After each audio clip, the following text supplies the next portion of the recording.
El cerebro del ser humano está formado por dos hemisferios, el izquierdo y el derecho, y por cuatro lóbulos, el frontal, el temporal, el parietal y el occipital. El lóbulo frontal, si bien tiene muchas funciones, tiene tres principales funciones: el control motor, el comportamiento y las funciones cognitivas. El control motor se puede ver afectado si es que hay lesiones en el córtex motor primario o en el córtex premotor. Estas lesiones pueden generar distintos trastornos o problemas en el ser humano, como por ejemplo parálisis con predominio facio-braquial, déficit motor de predominio, trastornos del lenguaje. Estos pueden ser trastornos paroxíticos, transitorios o incluso permanentes, apraxia ideomotora bilateral, apraxia de la marcha, trastorno de motricidad compleja y reflejo de prensión. Estos son solo algunos de los trastornos que pueden aparecer cuando hay lesiones en estas áreas del lóbulo frontal. Cuando hay lesiones frontales mediales, se puede generar un síndrome pseudodepresivo o un síndrome pseudopsicopático. El síndrome pseudodepresivo se puede determinar o diagnosticar ya que en el individuo se ve una reducción de la actividad, iniciativa y motivación, hay un lentecimiento de la persona, dificultad para realizar una tarea y terminarla, y hay una vivencia subjetiva dolorosa. Para determinar si es un síndrome pseudopsicopático, el individuo va a presentar desinhibición importante, falta de tacto y de empatía, disminuye la capacidad introspectiva y posee un humor maniático y eufórico. Cuando hay lesiones en el córtex prefrontal, se van a ver afectadas las funciones cognitivas.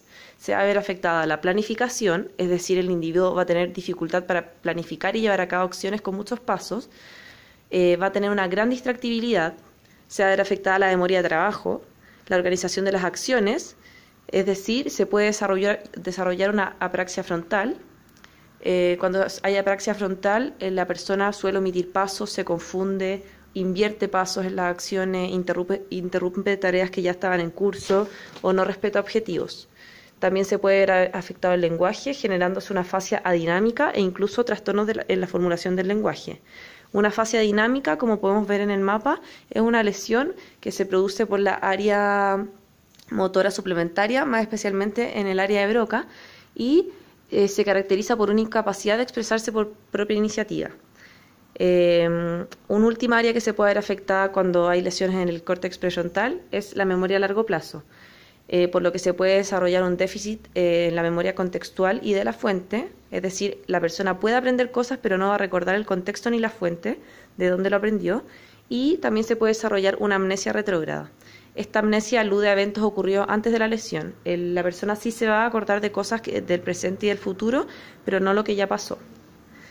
El lóbulo temporal es un lóbulo que también cumple muchas funciones y su lesión puede ocasionar diferentes problemas y trastornos en la persona. Son muchos los trastornos que se pueden desarrollar cuando hay lesiones en el lóbulo temporal, así que vamos a nombrar solo algunos. Los otros los podemos ver acá en el mapa. Por ejemplo, se puede desarrollar un trastorno de la percepción visual debido a una lesión en el lóbulo temporal anterior.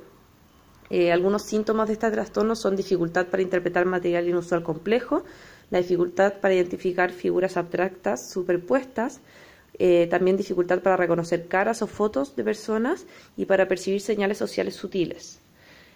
Otro trastorno bien conocido es el trastorno del olfato, en el cual la persona tiene dificultad para reconocer olores familiares y también para recordar o diferenciar olores no familiares. Otro problema también muy común es la afasia de Wernicke. Esta se da cuando hay una lesión en la corteza de asociaciones y los síntomas principales son un lenguaje confuso que casi no tiene significado, hay neologismos verbales, múltiples parafias fonémicas y semánticas. Cuando hay daño del lóbulo temporal también se puede dar sordera cortical, que es cuando se daña el córtex auditivo primario, y acá se puede reconocer porque hay dificultad para discriminar y localizar ciertas palabras.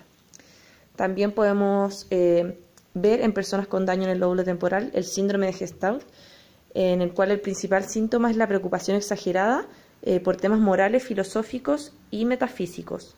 Además hay trastornos en relaciones interpersonales que incluyen hiposexualidad y comportamientos agresivos.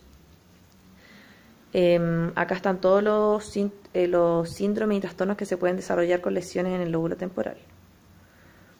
El lóbulo parietal. Este lóbulo también es muy importante. Sus principales funciones son el procesamiento de sensaciones y percepciones, la integración de información sensorial, que incluye información que proviene de la visión y la audición, y la asociación de información sensorio-motriz. Cuando se daña el lóbulo parietal, se generan dos tipos de problemas. Uno cuando se daña el córtex parietal anterior y otros cuando se daña el córtex parietal posterior. Cuando se daña el córtex parietal anterior, se ven afectadas todas las funciones somatosensoriales. Se produce pérdida de sensibilidad cortical. Hay una dificultad para discriminar entre dos puntos, para discriminar entre dos texturas diferentes, y hay un deterioro en la percepción espacial táctil. También se puede producir agnosia táctil, es decir, la persona es incapaz de reconocer objetos familiares cuando los toca con la mano, contralateral a la lesión. También se puede generar extinción táctil, lo que significa que la persona, cuando percibe dos estímulos simultáneamente, no puede percibir el estímulo contralateral. También se puede dar negligencia, que es cuando un estímulo aislado se aplica al hemicuerpo y no es percibido. Y también se puede dar un trastorno motor. Una de las principales formas de trastorno motor es la ataxia parietal. Cuando una persona sufre ataxia parietal, no es capaz de dirigir la mano adecuadamente pasando por el lado del objeto. Si quiere seguir un objetivo, probablemente no va a poder tocarlo y va a pasar por el lado. Cuando se daña el córtex parietal posterior, los principales síntomas son desórdenes de la visión, desórdenes de la atención visual, trastornos del control motor, lo que incluye apraxias, ataxia óptica, parálisis psíquica de la mirada. También se da trastorno del esquema corporal. La persona es incapaz de identificar partes de su cuerpo, tiene un trastorno en la localización de los dedos y se desorienta con respecto a la ubicación derecha e izquierda. Y también se puede dar, cuando se daña el córtex parietal posterior, un trastorno del lenguaje y del cálculo. Suele generarse alexia, agrafia y o acalculia. La alexia es la pérdida parcial o total de la capacidad de leer. La agrafia es el trastorno de la escritura y la acalculia es cuando la persona no puede comprender los números o conceptos matemáticos. Por último tenemos el lóbulo occipital. El lóbulo occipital es el que se encuentra en la parte posterior del cerebro. Sus principales funciones apuntan a la visión y a la percepción de los estímulos externos. Cuando hay lesiones en la zona bilateral, se produce ceguera cortical. Sus principales síntomas son la pérdida repentina de la visión. Cuando se lesiona el área 6, se puede producir una visión residual, lo que quiere decir que hay visiones residuales en el campo ciego. Cuando hay lesiones en la región medial del córtex occipitotemporal, se puede producir anomia para color, es decir, la persona es incapaz de nombrar colores o señalarlos. Cuando hay daño en la región occipital, occipitotemporal y o occipito parietal, sobre todo del lado derecho, hay ilusiones visuales, es decir, la persona transforma un estímulo visual externo o persevera visualmente una imagen que ya no se encuentra en su campo visual. También se pueden generar, cuando se daña el lóbulo occipital, se pueden generar alucinaciones visuales. Estas pueden ser simples o complejas, es decir, pueden ir desde sensaciones no elaboradas hasta la percepción de imágenes de personas, números o objetos que no están en el campo visual. Las causas de las alucinaciones visuales pueden ser múltiples, pueden ir desde una aura migrañosa o hasta un infarto isquémico que causa hemianopsia o lesiones occipitotemporales que causen crisis epilépticas. También pueden ser por tumores occipitales u otras causas.